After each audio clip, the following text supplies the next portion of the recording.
Hello, hello et bienvenue à toi dans cette vidéo tuto sur la création d'une micro-entreprise. Moi, c'est Florian, j'ai créé la Micro by Flo qui explique toutes les choses à savoir sur la micro-entreprise. Auto-entreprise, c'est la même chose à travers des vidéos, des podcasts et surtout mon blog lamicrobyflow.fr où tu auras énormément de ressources gratuites sur comment gérer, créer, fermer, modifier une auto-entreprise, micro-entreprise. Et dans cette vidéo, je vais t'accompagner pas à pas sur la création de ta micro-entreprise sur le site officiel, le seul et l'unique, et surtout de façon gratuite. Est-ce que tu es prêt? Est-ce que tu es prête? Allez, c'est parti. Avant de démarrer, il va falloir quand même que tu regardes une vidéo très importante sur les 3 points à vérifier avant de créer ta micro-entreprise, parce qu'il va y avoir des petites options qu'on va te demander sur le formulaire, et ça, il faut s'y préparer avant.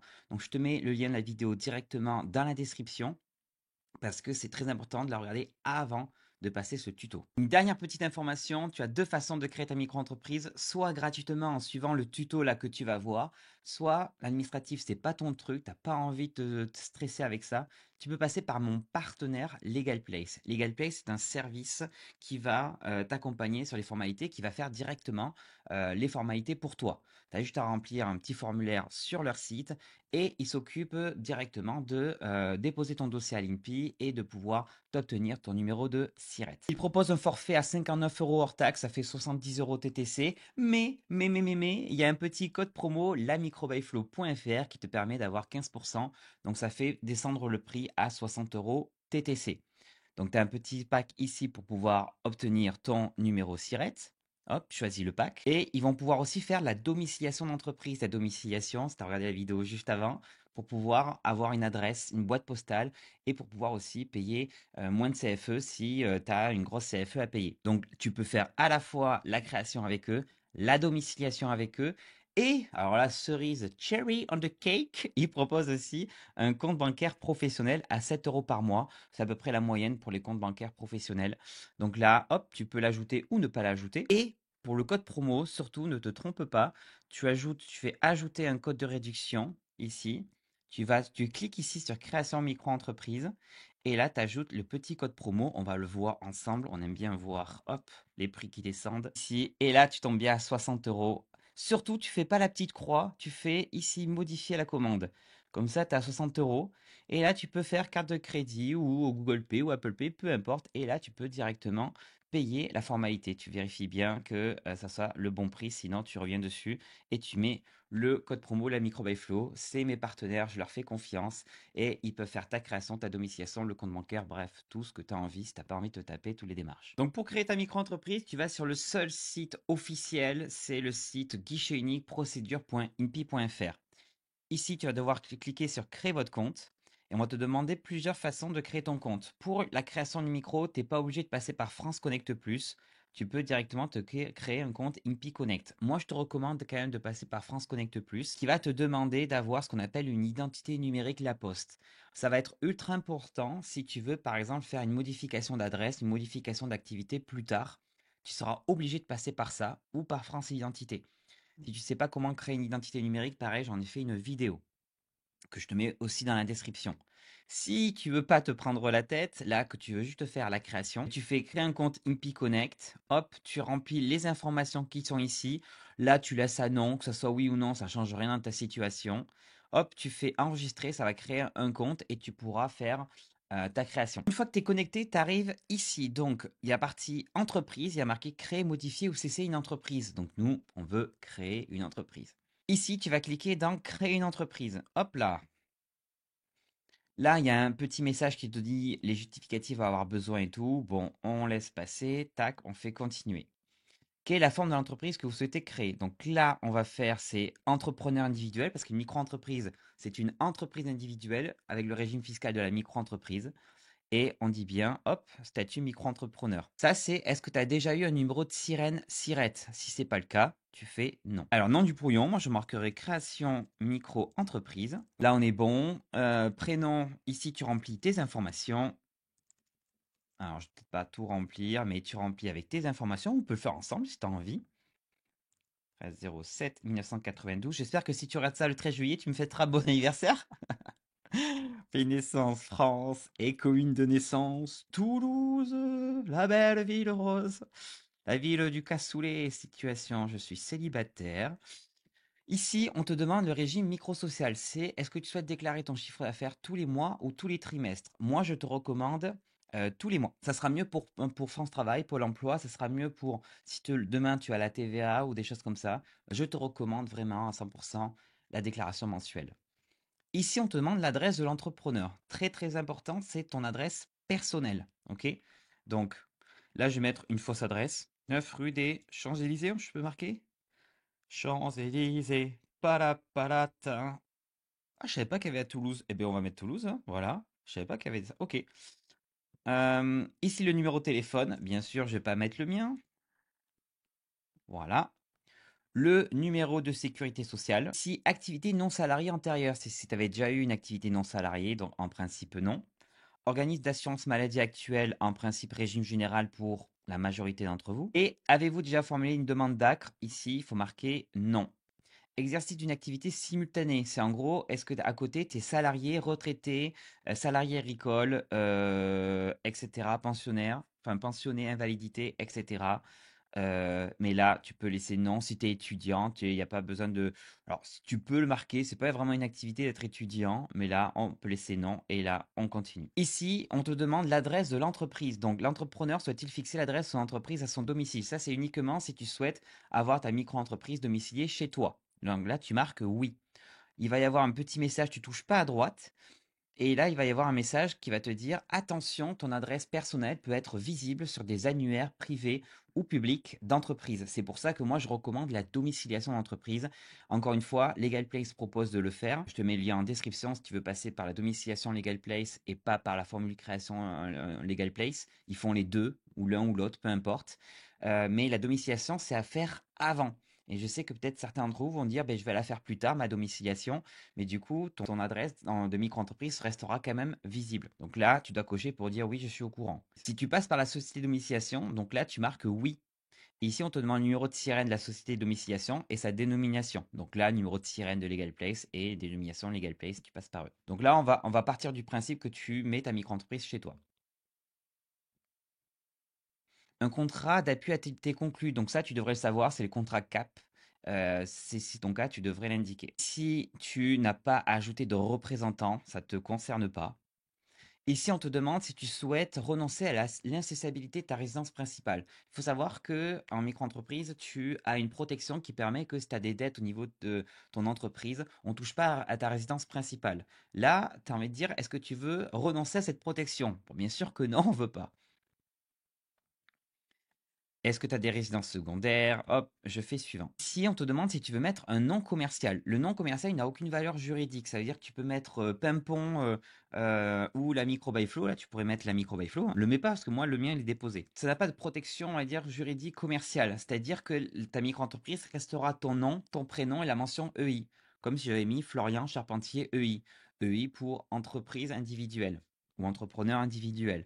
Donc là, tu peux mettre ce que tu veux, mais quand même, dans tous les cas, sur tes devis factures, tu devras quand même mettre ton nom, ton prénom, la mention EI. Si tu veux mettre un nom commercial, tu peux. Et si tu veux demain déposer ton nom de marque, c'est aussi possible. Là, c'est ultra, ultra important. Adresse de l'établissement, c'est l'adresse de ta micro-entreprise. Donc si c'est chez toi, tu reprends la même adresse que tu as mis ici. Ok? Tu vois, 9 rue des Champs-Élysées. Si tu es passé par une domiciliation ou si tu mets dans un local, il va falloir changer l'adresse. Donc imaginons, là c'est dans le cas où j'ai la même adresse personnelle et l'adresse de ma micro-entreprise chez moi. Donc c'est la même adresse. Mais si par exemple en fait mon adresse est différente parce que je suis passé par Legal Place, ben, je vais mettre l'adresse de Legal Place. Donc par exemple, eux c'est cette adresse. Et donc l'adresse d'établissement, c'est l'adresse où est domicile l'entreprise et l'adresse de l'entrepreneur, son adresse personnelle. Bon, là, c'est dans le cas d'une domiciliation ou si tu un local ou autre, mais je vais reprendre l'adresse personnelle et l'adresse professionnelle au même endroit. Présence de salariés dans l'établissement en France? Non. Et on continue. Alors, maintenant, on va devoir indiquer les différentes activités exercées. Donc là, il va falloir que tu sois à la fois précis, précise, et que tu différencies tes différentes activités. Donc, ajouter une activité. Et là, on te demande quelle est l'activité principale. C'est l'activité qui va définir ton code APE, activité principale exercée, le petit code que tu as, et qui va être visible un peu partout. Donc là, tu vas mettre oui. Date de début d'activité, c'est ici que tu vas mettre, par exemple, là, on est le 4 janvier. Exercice de l'activité qui est permanente, même si tu es à côté salarié ou autre, tu restes en permanente. Et ça, c'est uniquement, c'est marqué ici, si tu es une activité ambulante. Par exemple, tu as un camion de crêpes, etc., que tu vas te déplacer de ville en ville. Là, oui, mais dans la plupart des cas, non. Ici, il va falloir que tu indiques ton activité. Alors, surtout, l'erreur que je vois souvent, il y a beaucoup de gens qui marquent, par exemple, prestation de service. Prestation de service, ou alors qui vont mettre la dénomination d'un code APE. Par exemple, 7021Z, communication, etc. Surtout pas. Il faut indiquer l'activité exacte que tu fais. Parce que si tu fais des erreurs sur ton dossier, ça risque de prendre du temps et retarder ton dossier. Donc par exemple, je mettrai moi community management, je prends un exemple, ou alors dans mon cas, conseil aux entreprises dans l'administratif. Voilà, on va faire ça. Bon, faut pas mettre 3000 textes, mais il faut quand même rester un peu précis. C'est pas juste prestation de service ou vente de marchandises. Catégorie de l'activité. Ici, tu vas devoir choisir la bonne catégorie d'activité. Pour toutes les activités de médecine douce, les activités de haute service personnel et médecine douce, etc., on va trouver services personnels divers. Tout ce qui touche, par exemple, à la coiffure. Donc là, pareil, on voit ici coiffure. Tout ce qui touche à l'esthétique, le soin de beauté, on l'a ici. Soin et modelage esthétique. Prothésie ongulaire, on l'a ici. J'ai essayé de faire un maximum pour les gens. Dressage, on a le dressage, on a tout ce qui est éducation, toilettage des chiens, donc dans haute service personnel toujours. Maintenant, si tu es dans la communication, dans la création de contenu, etc., service d'information, et tu as ici community manager, blogueur, professionnel, rédacteur web, ou alors influenceur et créateur de contenu. Attention parce que influenceur, créateur de contenu, ils disent commercial, normalement c'est censé être du libéral, donc peut-être que ton dossier peut bloquer. S'il bloque, ben, tu le passes ici dans Community Manager directement, blogueur professionnel, rédacteur web, et normalement ça passera un peu mieux. Si tu as un doute sur les catégorisations, tu utilises leur petit chatbot ici, ils ont un petit chatbot, catégorisation de l'activité, et là tu vois, je ne sais pas, je ne suis pas sûr, tu cliques ici, et là tu marques par exemple, je sais pas moi, conseil aux entreprises, et là ils vont te proposer des catégories. Ils vont te dire dans activité de service, activité bancaire, financière, conseil pour les affaires et conseil de gestion. Donc si tu es dans l'expertise, ouais, c'est vrai que c'est pas idiot, mais ils mettent conseil commercial. Moi, je suis pas d'accord avec ça. Donc ils te disent d'aller dans activité bancaire et là on voit conseil pour les affaires et conseil de gestion et conseil commercial non, c'est autre activité de conseil. Si tu fais par exemple du conseil en marketing, conseil en communication, tu l'as ici, conseil en relations publiques et communication. Hop, on va descendre ça. Et là, on voit conseil en accompagnement en communication et relations publiques. Normalement, les activités intellectuelles, c'est du libéral. Donc, il faut faire attention ici, ça soit indiqué, parce que si je marque agent de communication, je tombe en commercial. Type d'origine, c'est de la création. Et là, je fais étape suivante. On va ajouter une activité maintenant artisanale. Pour les gens qui font de l'activité un peu artisanale, hop, date de début d'activité, il faut bien indiquer la même date qu'on a indiquée avant. Tu peux indiquer des activités que tu vas pas exercer tout de suite, mais il vaut mieux les indiquer tout de suite. Alors, description de l'activité secondaire, je peux dire, mais je peux faire création et vente d'objets divers. Après, expliquer le type d'objet, je sais pas moi, de bijoux, on va faire et vente de bijoux personnalisés, on va faire, hop là, personnalisé. Catégorie, tu vois, il y a plusieurs trucs, industrie, artisanat de fabrication. Et là, tu vois les différents types du bois, hop là, est-ce que fabrication de produits divers? Et là, on voit des catégories qui pourraient correspondre. Fabrication, autres produits manufacturés. Voilà, si vraiment tu trouves pas. Ah voilà, fabrication d'articles de joaillerie, bijouterie, instruments de musique, autres produits manufacturés. À ne pas confondre si tu as dans commerce, artisanat de détail, tu as aussi, si tu vends sur les marchés, etc., vente et commerce de détail sur inventaire et marché. Voilà, tu as un peu de tout ici. Donc, je te laisse choisir. Je vais laisser sur la partie en été artisanat de fabrication. On va rester le plus neutre possible. Hop là. Type d'origine, création. Et JQPA, en gros, c'est si tu as, dans certaines activités sont réglementées, par exemple la coiffure, l'esthétique, etc. On demande d'avoir un diplôme ou d'avoir 3 ans d'expérience. Voilà, pas besoin dans ce cas-là. Une petite erreur, hop là, c'est pas une activité agricole. Et là, tu fais ça pour toutes les activités que tu exerces, donc il faut bien les séparer. Il faut être vraiment le plus précis, il faut le séparer. Si c'est bon, tu fais étape suivante. Ici, si tu as un site internet, tu peux l'indiquer, c'est pas obligatoire. Ici, versement libératoire. Si tu as regardé la vidéo que j'ai indiquée en début de cette vidéo, là, les 3 choses à savoir, tu pourras indiquer oui ou non si tu souhaites opter pour le versement libératoire. Et c'est bien à vérifier parce que c'est pas forcément tout le temps valable. Et là, on te demande les pièces d'identité. Alors, si tu fais qu'une activité libérale, tu vas avoir qu'une pièce d'identité qu'ils vont te demander. C'est, je vais te montrer, on va le faire ici, établissement, activité. Si j'enlève l'activité ici, dans les pièces jointes, tu vois, il y a que procuration, tu n'en as pas besoin. Il y a que la copie de la carte d'identité à donner et basta. Là, si on revient qu'on fait une activité artisanale, on va nous demander une attestation sur l'honneur de non-condamnation. On va nous demander un justificatif de domicile. Là, c'est la même chose qu'on demande en haut, l'attestation, déclaration sur l'honneur et attestation de filiation. Alors ne t'en fais pas, si tu remplis ici, ça va enlever les deux cases qui sont là. Et pour l'attestation sur l'honneur de non-condamnation, j'ai fait un petit outil qui est gratuit, que tu peux utiliser pour pouvoir générer une attestation sur l'honneur de non-condamnation que tu pourras utiliser pour ton dossier. Parce que je suis comme ça, moi j'offre des petits trucs gratuits. Donc là, tu mets ton passeport ou ta carte d'identité en plus, recto verso, OK. Et tu mets la justificatif de l'adresse, c'est un justificatif de domicile. Et là, une attestation sur l'honneur de non-condamnation. Dans certains cas, si tu avais marqué que tu étais marié, on risque de te demander, par exemple, si tu es marié, une attestation de délivrance de l'information donnée à son conjoint. Donc là, c'est pareil, c'est un autre document qui permet de dire: «Coucou, mon conjoint ou ma conjointe est au courant que j'ai créé une entreprise et encore une fois, j'ai fait un petit, outil pour pouvoir te générer ta propre attestation». Donc là, ils vont te demander la carte nationale d'identité et là, on va te demander un justificatif d'identité faisant état du mariage, c'est aussi une carte d'identité en gros. Donc ne t'inquiète pas, si tu as beaucoup de choses comme ça à remplir, en fait, il y a juste l'identité, l'attestation sur l'honneur, le justificatif de domicile et l'attestation de délivrance, de ça, ça va s'enlever. Les trois vont, enfin, le reste va s'enlever. Et si tu fais qu'une activité libérale, si tu vas avoir qu'un document, alors à donner si tu es marié, mais moi, c'est pas mon cas.